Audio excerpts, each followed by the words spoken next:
Conversas Soltas, um podcast do Centro de Estudos Interculturais. Bem-vindos a um novo Conversas Soltas, hoje com o privilégio de conversar com a doutora Maria Manuel Batista. Muito obrigado pela presença. Eu vou fazer uma pequeníssima introdução, porque com um currículo tão vastíssimo, vou só mesmo pegar aqui em alguns pontos para iniciarmos a conversa. Professora catedrática da Universidade de Aveiro e coordenadora do Centro de Línguas, Literaturas e Culturas, SLLC. Irei então fazer esta pequena introdução, porque são várias áreas e também será por aí que vou começar. Licenciada em Filosofia pela Faculdade de Letras da Universidade do Porto, mestre em Psicologia da Educação pela Faculdade de Psicologia e Ciências da Educação da Universidade de Coimbra, doutoramento em Cultura pela Universidade de Aveiro, com especialização em Filosofia da Cultura. E em 2013 realizou as provas de agregação na Universidade do Minho, na área de especialização de Hermenêuticas Culturais. Várias áreas. E eu começo, se calhar uma pergunta que depois irei desenvolver.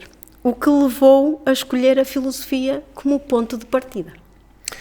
Então, boa tarde, obrigada pelo convite. É com muito prazer que estou aqui para esta conversa. De facto, o meu percurso não é muito ortodoxo. Respondendo diretamente à sua questão, o que é que me levou a escolher a filosofia? Primeiro porque tive contacto com a filosofia no final do secundário e nestas coisas são sempre os professores que nos marcam, não é? E, portanto, achei que era uma área muito, muito interessante e correspondia à possibilidade de fazer as perguntas que me interessavam. Quem somos, de onde vimos, para onde vamos, qual é o sentido disto tudo, não é? E, por outro lado, eu vinha das ciências, portanto, eu já estava a fazer matemática, física, química, biologia, ecologia, tudo aquilo. E quando me apercebo, portanto, eu já estava em ciências, não é? E apercebo pela primeira vez desta disciplina, desta área de filosofia. E pensei, mas eu quero ir para a filosofia, será que tenho que voltar para letras, para humanidades? Felizmente não. Felizmente, aqui a Faculdade de Letras do Porto, no curso de Filosofia, aceitava alunos quer vindos de ciências, quer vindos das humanidades. E, portanto, prossegui na área das ciências e depois entrei em Filosofia numa formação um bocadinho diferente daquela que já era a dos meus colegas, não é? Exatamente, já tinha outra perspectiva. Já pensava no outro lado. Mas não estava muito longe, porque, repare, a matemática, sobretudo a matemática, requer uma grande capacidade de abstração, não é? Que é exatamente aquilo que é requerido na filosofia. E, portanto, não me senti em nenhum momento diferente dos meus colegas, não é? Claro. Ou com menos preparação, ou com uma preparação diferente. Antes, pelo contrário, tem cadeiras de metodologia, de epistemologia, onde aparecia muito o raciocínio dedutivo, lógico-dedutivo, a matemática, a própria área da lógica, que me interessou bastante. Portanto, tinha ligações muito, muito articuladas com a filosofia. E também a área da cosmologia. Tínhamos um professor que de facto fazia, e tínhamos professores de matemática, que estavam a dar filosofia, mas que vinham da matemática, da cosmologia também, da física, e portanto isso fazia uma articulação, para mim, perfeita com o que eu trazia de ciências do ensino secundário. Um pensamento muito interpretativo, muito crítico. Claro, isso é filosofia, isso foi o que a filosofia me deu, não é? Exatamente. Porque eu acho interessantíssimo perceber que este percurso é interdisciplinar. Desde o primeiro minuto, portanto, e não sabia que eu vinha das ciências, não é? Exatamente. No secundário. Exatamente. Há toda uma ligação de comunicação, de filosofia, de todas as áreas que depois não acabam, seguem o seu percurso e chegam aos estudos da cultura, não é? Vamos chegar mais à parte contemporânea. Pergunto, como é que este caminho com esta transformação toda e a inserção em várias áreas, como é que transformou a forma de investigar e a forma de ensinar? Olha, em primeiro lugar, o caminho depois da filosofia, eu percebo que vou ser professora, portanto, não é? E que é isso que eu quero fazer. Ainda comecei como jornalista. Eu não comecei a minha vida como professora, foi como jornalista. Primeiro num jornal local e depois a minha vida profissional começa também como jornalista da agência Lusa. Bom, dali, como eu percebo que vou ser professora e faço essa experiência no jornalismo e acho que prefiro realmente o ensino, a educação, a filosofia, eu dizia, mas falta-me a filosofia, eu vou fazer para além da formação que eu já tinha pedagógica, eu vou fazer um mestrado em Ciências da Educação. E aí tenho contacto com a área toda da psicologia e especificamente a psicologia social, que é uma área que começa a se aproximar das questões da cultura. E, portanto, aí eu vinda de uma área mais tipicamente de humanidades, como é a filosofia, que teria mais ligações com literatura, com história, na forma de investigar, eu aí entro claramente na Universidade de Coimbra por uma via das ciências sociais, ou seja, com a obrigação de dominar as metodologias empíricas. Pronto, e é nesta articulação entre as ciências humanas mais interpretativas, mais históricas, com as técnicas depois de ir para campo, de estudo de campo. Sempre me interessou muito a epistemologia e a metodologia, portanto aprofundei muitíssimo, não só a dimensão quantitativa, mas qualitativa. Aliás, a qualitativa interessou muito mais, porque ela depois articula-se com as capacidades de interpretação que vêm das humanidades, que vêm das línguas, vêm da literatura, vêm da história, vêm da filosofia. Pronto. Portanto, o que eu acabo por fazer é articular as humanas com as sociais. E com um gosto especial, eu sempre tive um gosto muito especial por arte, pelas artes. Aliás, na Universidade de Aveiro comecei por ser professora também de História da Arte, era uma cadeira que eu dei, sobretudo artes plásticas, sempre foi, portanto, aquilo que eu procurei depois foi encontrar um grande chapéu de chuva que me permitisse articular as humanas, as sociais e as artes. E esse é o lugar onde me encontro hoje. É o percurso, digamos, que me permite estar ao mesmo tempo com um pé nas humanas e outro nas sociais. E com um grande interesse pela epistemologia, pelo modo de fazer das artes, pelo modo de produzir conhecimento dos estudos artísticos. E isto só é possível nos estudos culturais. Exatamente. Não há outro lugar. Portanto, que é um lugar... eu sei que nos estudos culturais há pessoas que vêm das humanidades e querem se manter mais do lado dos estudos não empíricos, dos estudos mais teóricos, mais só interpretativos. Sei que também há quem trabalhe, vem da sociologia da cultura, quase exclusivamente a dimensão mais empírica, mais concreta, mais vamos para campo, vamos conhecer.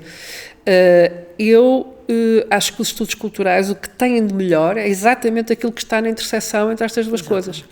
Agora, o que nós temos muitas vezes é dificuldade a ter alunos, e agora respondendo à sua pergunta do ensino, que sejam formados nestas duas áreas, ou seja, consigam articular estas duas áreas. Ou temos alunos que vêm de um ensino cuja metodologia é mais ensaística, mais reflexiva, mais hermenêutica, que é uma característica fantástica para depois interpretar os dados da realidade. Certo.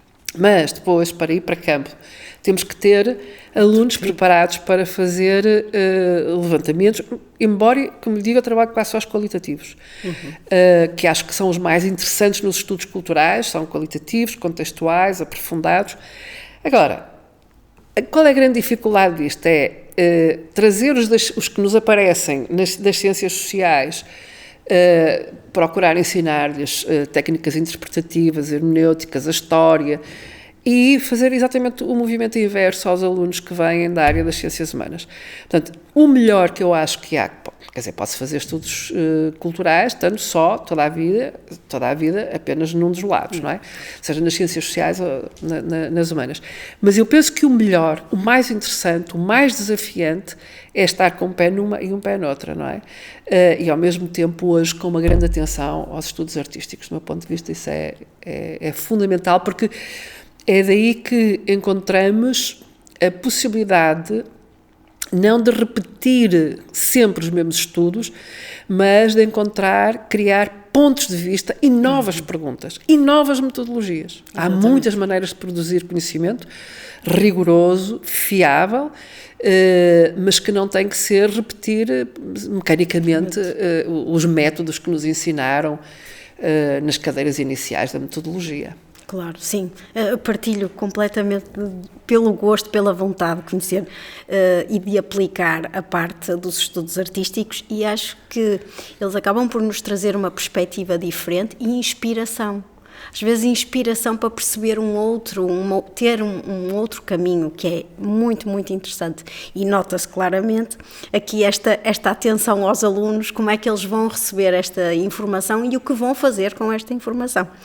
Porque a minha próxima pergunta relaciona-se com esta questão pioneira, que foi criar um programa de doutoramento em estudos culturais. Ora, numa altura em que não existe, não é? Numa altura em que se está a começar a perspectivar o que aí vem, que desafios, que dificuldades teve que ultrapassar? Muitas. Muitas. Nós já tínhamos doutoramentos em cultura. Aliás, a Universidade de Aveiro teve o primeiro doutoramento em cultura, que era assim só, doutoramento em cultura, nos anos 90. Mas a cultura era vista nessa altura como uma espécie de contextualização histórica da literatura. Exatamente. Pronto.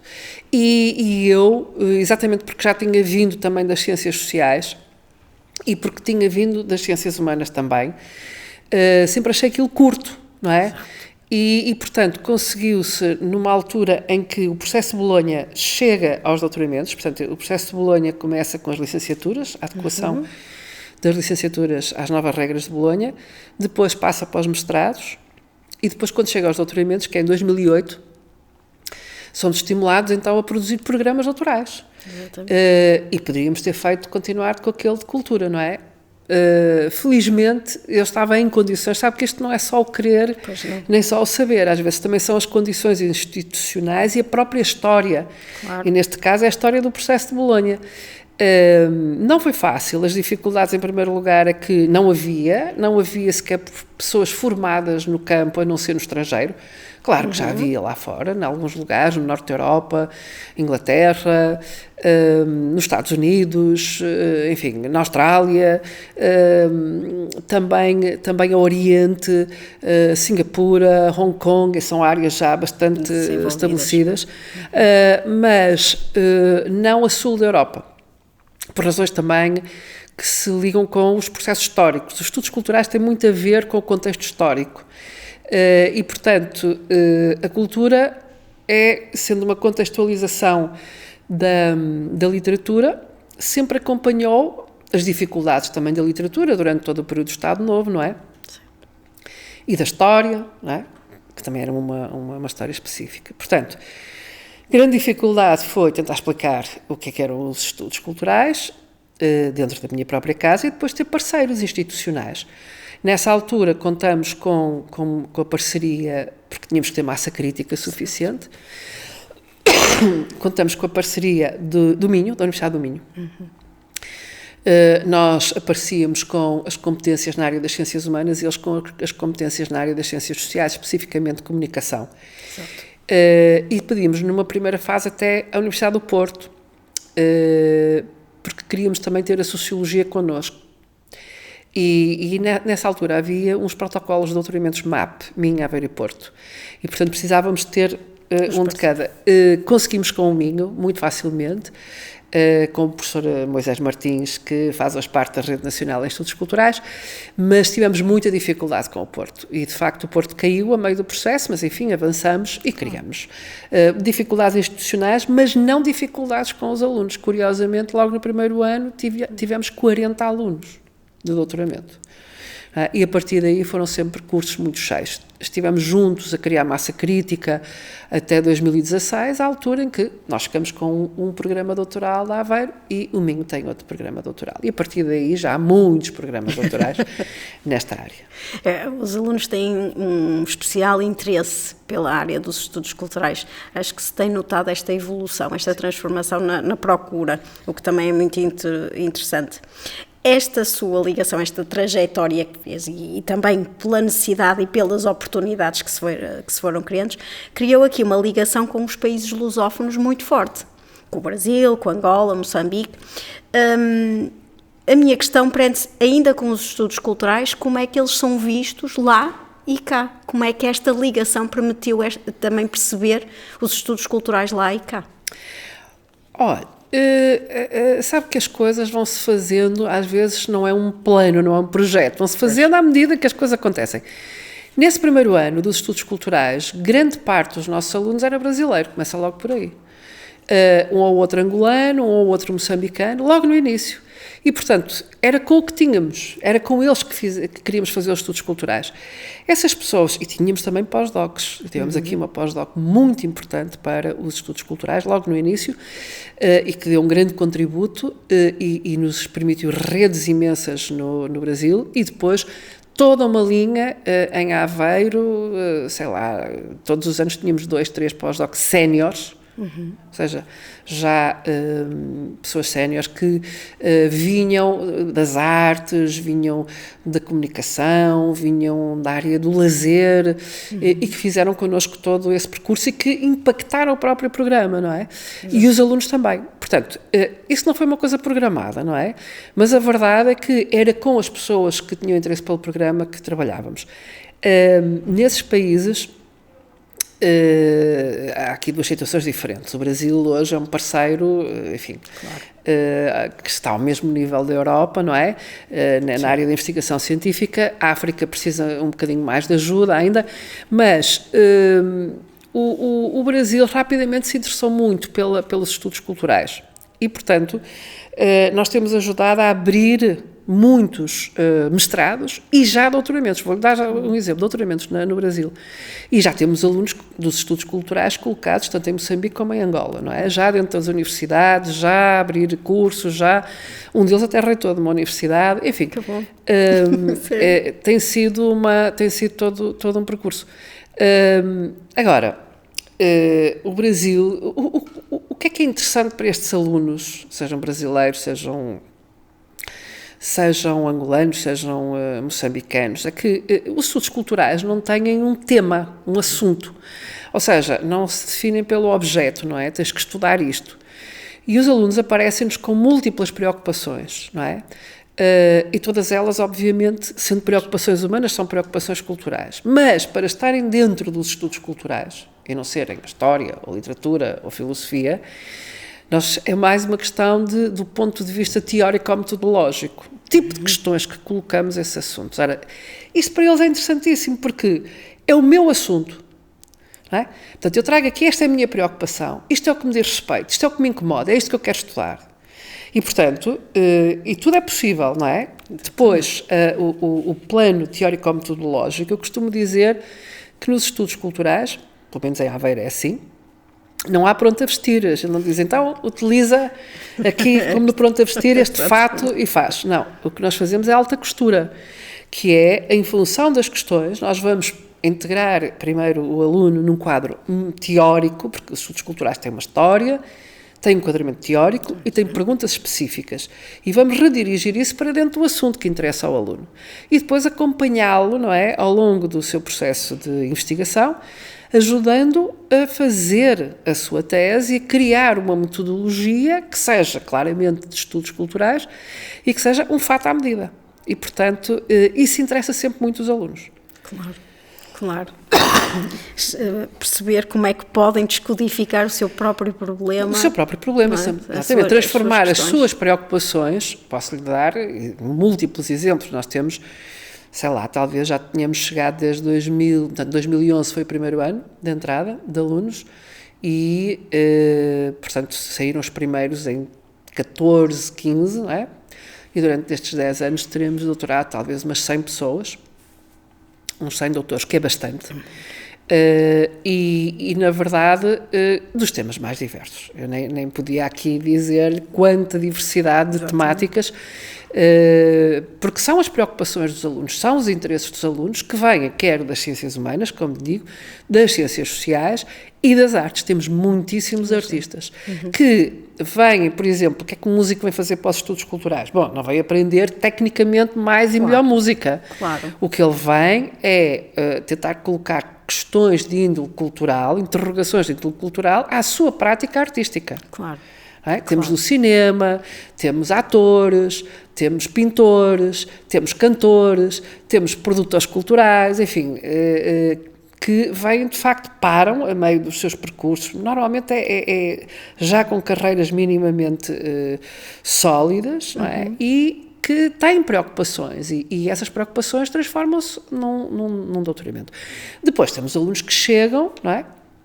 E que também têm os seus problemas e os seus pontos de vista, claro, que nós tentamos transformar num projeto de tese. Exatamente. Acabam até por enriquecer Claro. as suas próprias carreiras.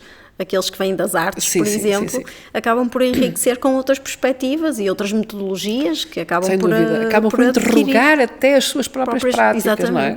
que é tão estão muito importante, rotinadas muitas vezes, mas eu faço assim, mas isto faz sentido, mas qual é o impacto que isto tem na sociedade? Como é que eu posso ter mais impacto? Como é que eu posso ir mais longe? Como é que eu posso compreender melhor o que estou a fazer? Como é que eu posso compreender ou pensar a minha prática de uma maneira mais efetiva? Exatamente.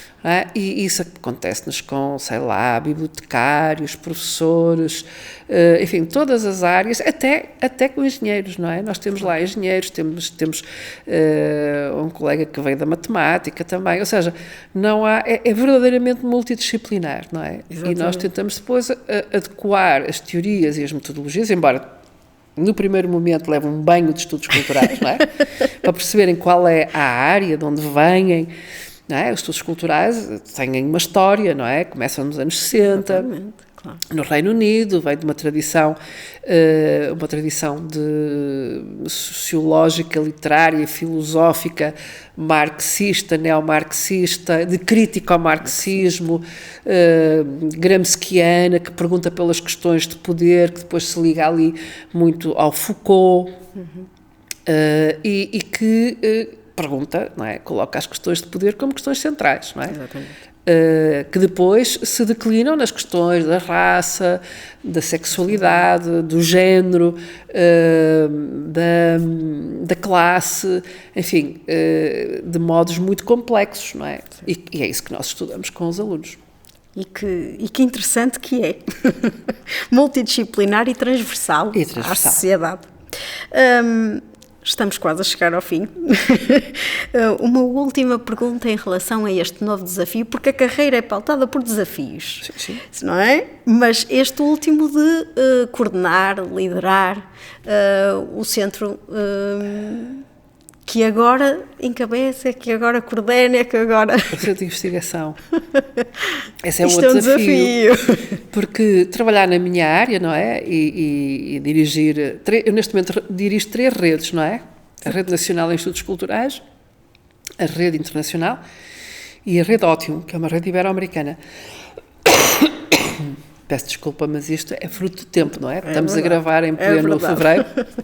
Bom, e o centro é uma outra coisa, é uma outra interdisciplinaridade, porque não é trabalhar a partir dos estudos culturais, é trabalhar a partir de um conjunto de docentes e investigadores que estão basicamente em 3 grandes áreas, não é?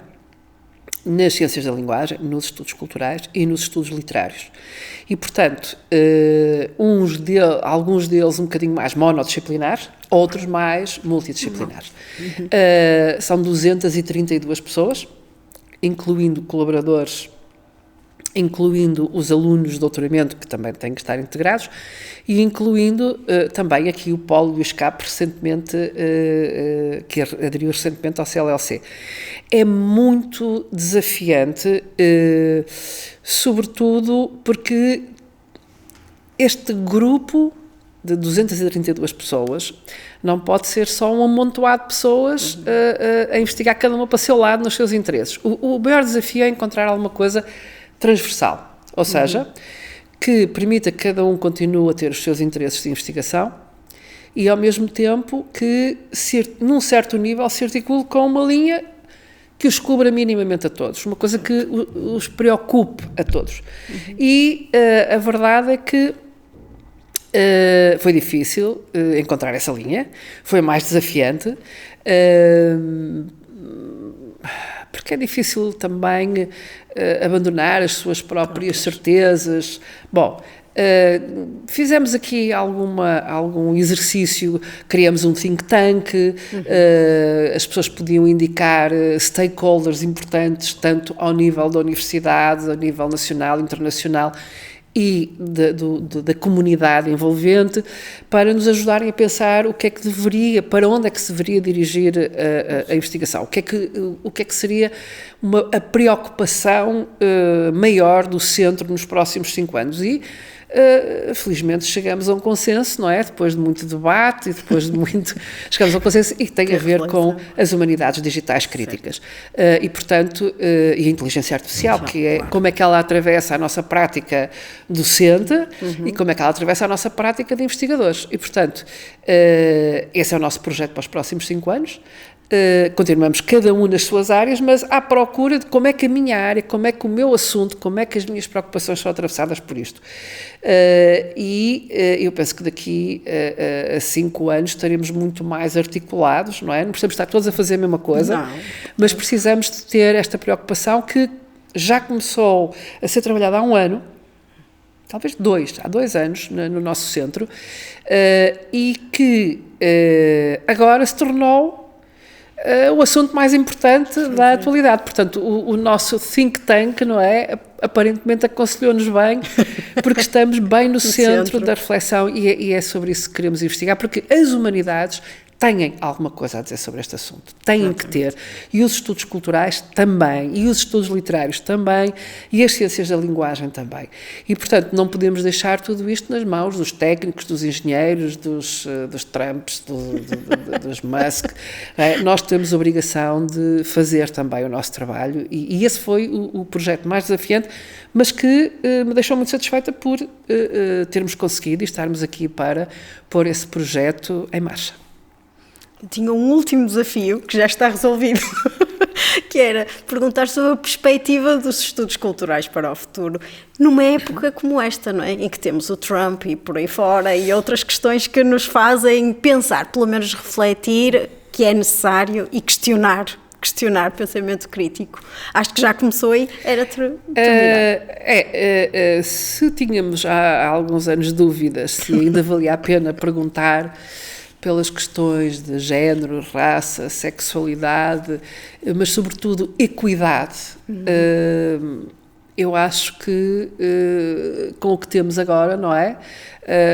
Não restam dúvidas. De facto, as questões não são as mesmas dos anos 60, momento em que nasceram os estudos culturais. Eles desenvolveram-se muito num contexto também de uma radicalização de uma política liberal muito conservadora e muito pouco inclusiva para imigrantes e para as populações mais pobres, que foi a época Thatcher, e os estudos culturais desenvolvem-se muito nesse contexto, como elemento crítico, como perguntas colocadas ao poder, a partir daquilo que são as minorias, as pessoas sem voz. Não é? E, portanto, neste momento voltamos, não é a mesma coisa, mas é um pouco o mesmo, não é? Estas coisas é um bocadinho como Penélope, nunca estão feitas, a democracia nunca é uma garantia. a inclusão nunca é uma garantia, não é? Tem que se ir fazendo, não é? E elas vão sendo desfeitas e temos que ter a resistência, a resiliência para lá voltar. A regra nos estudos culturais é só uma, não é? Que é tentar compreender e tentar contribuir para um mundo onde todas as pessoas tenham a mesma dignidade e tenham, cujas vidas sejam tão valiosas umas como outras. E, portanto, enquanto isso não está feito, obviamente que esse é o futuro dos estudos culturais. E é cada vez mais importante fazer as boas perguntas, não é? Exato. Fazer as boas perguntas, e os estudos culturais continuam a fazer as boas perguntas, não perguntas genéricas, mas em cada contexto específico fazer as boas perguntas específicas. E isso foi uma das razões que me fez sair da filosofia. Foi perceber que as perguntas na filosofia eram demasiado gerais e abstratas. Exato. E davam também respostas demasiado gerais e abstratas.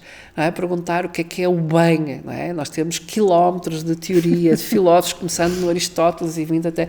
Agora, o que é o bem para aquela pessoa, para aquela comunidade, naquele tempo, naquele contexto?